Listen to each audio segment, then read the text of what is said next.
Hello and welcome back to With Soul. In today's class, we are going to learn how to start speaking a new language. अब जब हम कोई नई ज़ुबान सीखना शुरू करते हैं, फॉर एग्जांपल इंग्लिश, अब हम इंग्लिश बोलना सीखना चाहते हैं, हम उसे बोलना चाहते हैं, अपनी कम्युनिकेशन स्किल्स में ऐड करना चाहते हैं, तो उसे कैसे शुरू किया जाए? I have some practical tips and tricks that will boost your confidence and that will help you start speaking English like a native speaker. तो अगर आप किसी नेटिव स्पीकर की तरह इंग्लिश बोलना चाहते हैं, तो आज का लेक्चर पूरा जरूर देखिएगा। So start with the right mindset.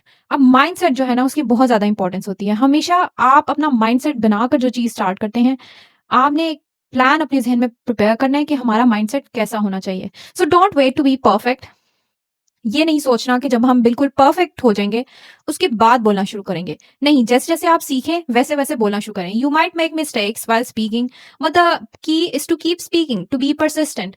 उसमें आपने गैप नहीं लेना। You have to just keep speaking from day one, जैसी भी बोल रहे हैं। Accept mistakes as part of learning. अब मिस्टेक्स होंगी, हो सकता है आप बहुत सारी मिस्टेक्स करें, कुछ वर्ड्स की प्रोनाउंसिएशन आप गलत कर रहे होंगे, आपकी ग्रामेटिकल एरर्स होंगे, आपके टेंसेस की भी मिस्टेक हो सकती है, लेकिन mistakes are a part of learning. उनको ये नहीं समझना कि वो मोटिवेशन हमारी कम होनी चाहिए, मोटिवेशन उससे बढ़नी चाहिए। Because as we make mistakes we learn new ways to do things. Small daily practice beats long inconsistent practices. अब बजाय इसके कि हम लंबी लंबी 4-4 घंटे की प्रैक्टिस करें आफ्टर अ वीक, उससे बेहतर है कि हम रोज 10 मिनट की प्रैक्टिस करें। सो इंग्लिश अगर आप बोलना चाहते हैं तो रोज की प्रैक्टिस होनी चाहिए, instead of making it inconsistent कि आप पूरे हफ्ते के बाद प्रैक्टिस कर रहे हैं या आप 1 महीने के बाद प्रैक्टिस कर रहे हैं और फिर जब आपके दिमाग में आया फिर आपने पूरा पूरा दिन आपने उसको प्रैक्टिस किया और फिर दोबारा भूल गए। Instead of making that, make a habit of small practices but daily. उसके बाद focus on communication not perfection. So our main goal of speaking English should be communication. हम अच्छे से कम्युनिकेट कर पाए, हम अपना आइडिया कन्वे कर पाए, ना कि हमें परफेक्ट होने की ख्वाहिश होनी चाहिए। So nobody is perfect, we just keep learning through our experiences. उसके बाद learn high frequency words first. अब हाई फ्रीक्वेंसी वर्ड्स कौन से होते हैं? वो वर्ड्स जो बहुत ज्यादा यूज होते हैं in language. Learn top 300 to 500 most commonly use words. अब किसी भी लैंग्वेज में मोस्ट कॉमनली यूज वर्ड्स होते हैं जिनको हम हाई फ्रीक्वेंसी वर्ड्स कहते हैं। उन वर्ड से इंग्लिश लैंग्वेज सीखना शुरू करें। प्रायोरिटाइज ग्रीटिंग्स, फॉर एग्जाम्पल, अब हमने मिलना कैसे है? Hello, how are you doing today? Basic questions like what are you doing now, what have you been up to? And everyday verbs और रोज के कामों में I wake up, I go to gym, I make my coffee, I make my bed, I go to work, I practice my English speaking. Everyday verbs की practice करनी है। Build, plug and play sentences. अब plug and play sentences क्या होते हैं? कि I want and I need, यानी आपने कहना है कि हमने start एक हमने plug करना है and then play, एक बेसिक स्टार्टर हमने लेना है। फॉर एग्जाम्पल आई वॉन्ट और आई नीड। अब हमने जो भी बात है, जो भी चीज हमें चाहिए, हमने आज के दिन में जब भी हमने कुछ मांगना है किसी से, तो हमने कहना है I want this thing, can you please help me get this. इनको कहते हैं प्लग एंड प्ले सेंटेंसेस। उसके बाद हम बात करेंगे मास्टर कोर सेंटेंस पैटर्न्स। अब किसी भी जुबान में जब हम लैंग्वेज बोलना शुरू करते हैं उसमें कोर सेंटेंस पैटर्न्स होते हैं, कोई बड़े बेसिक से सेंटेंस पैटर्न्स होते हैं, उनको हमें सीखना है सबसे पहले। Learn patterns not full sentences. अब पैटर्न से हमने सीखना शुरू करना है। जरूरी नहीं है कि हम पूरा पूरा सेंटेंस याद करें। पैटर्न्स जैसे कि आई एम। अब आई एम, जब भी हमने अपनी कोई फीलिंग्स बतानी है तो हम हमेशा सेंटेंस स्टार्ट करेंगे I am feeling worried, I am feeling anxious, I am very excited today. Similarly अगर हमने कुछ ये बताना है कि हमें कोई चीज चाहिए या हम चाहते हैं कि कोई काम हो जाए, तो हमने कहना है आई वॉन्ट। अब आई वॉन्ट से आगे कोई चीज चाहिए तो नाउन ऐड कर दें, कोई वर्ब चाहिए, कोई काम कराना चाहते हैं तो वर्ब ऐड कर दें। For example, I want a cup of T.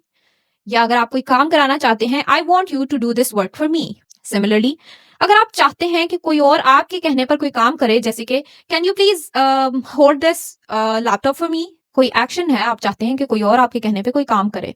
Create 10 variations to build fluency. अब 10 इस तरह के सेंटेंस स्टार्टर्स नोट कर लें कि आप रोज आप जिस तरह के सेंटेंसेस यूज करते हैं उनके स्टार्टर्स बना लें। I want, I am, can you, will you. 10 variations बनाएं और उनको रोज प्रैक्टिस किया करें। जब भी आपको कोई चीज मांगनी है या आपको किसी को बताना है कि आप कैसा फील कर रहे हैं, ट्राई यूजिंग दो sentence starters. So patterns are a key to faster speaking and less hesitation.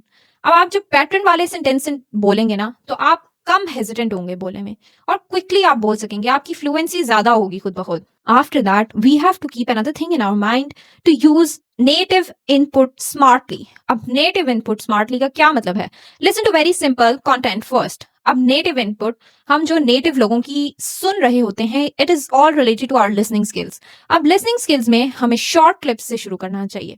For example, you can listen to TikToks, you can listen to small audios or videos, you can watch kids shows, or you can watch slow podcasts. And then another helpful thing is to use subtitles in the target language. अब अगर आप कोई जुबान सीखना चाहते हैं, for example English सीखना चाहते हैं, तो जो भी आप ऑडियो या वीडियो सुन रहे हैं उसके सबटाइटल्स ऑन कर लें। आप सबटाइटल्स देखेंगे, आप खुद ब खुद सिंक करते जाएंगे कि okay this person is saying this thing, इस वर्ड की प्रोनाउंसिएशन ये है, इस वर्ड को उसने ऐसे बोला है। रिपीट की सेंटेंसेस यू हियर। अब shadow practice is always good for speaking. हम जब शैडो प्रैक्टिस करते हैं, किसी को सुन के वैसे बोलने की कोशिश करते हैं, that's the most effective way of speaking like a native. Copy pronunciation, tone and rhythm. Actually shadow practice में यही होता है कि हम प्रोनाउंसिएशन को, टोन को, आवाज कहाँ पर ऊंची होगी, कहाँ पर नीची होगी, और रिदम किस तरह का है, हम उसको कॉपी करते हैं और उस तरह नेटिव वे में बोलने की कोशिश करते हैं। Then let's talk about remove fear of speaking to others. हमें लगता है कि जब हम किसी और से बात करेंगे तो हम बात कर नहीं पाएंगे इंग्लिश में, हमें हेजिटेशन फील होती है लोगों के सामने बात करने में। तो उसे किस तरह खत्म करना है? Practice with patient partners not critics. उन लोगों के साथ प्रैक्टिस करें जो लोग पेशेंट पार्टनर्स हैं, जो खामोशी से, तहम्मुल के साथ आपकी बात सुन सकते हैं, नॉट द क्रिटिक्स, वो लोग नहीं जो आपकी गलतियां निकालते रहें। And then use memorize rescue phrases. अब रेस्क्यू फ्रेजेस क्या है? जहां पर भी हमें लगे कि हम भूल रहे हैं, हमें समझ नहीं आ रही अब कैसे बोलना है, तो हम क्या बोलेंगे? कैन यू से इट अगेन स्लोली, और you can also say I am learning English, will you help me correct this. तो ये रेस्क्यू फ्रेजेस हैं, जहां पर आपको लगे कि आपको नहीं सही समझ आ रही, you can ultimately use these phrases और दूसरे से हेल्प मांगे। For more such videos stay tuned with soul.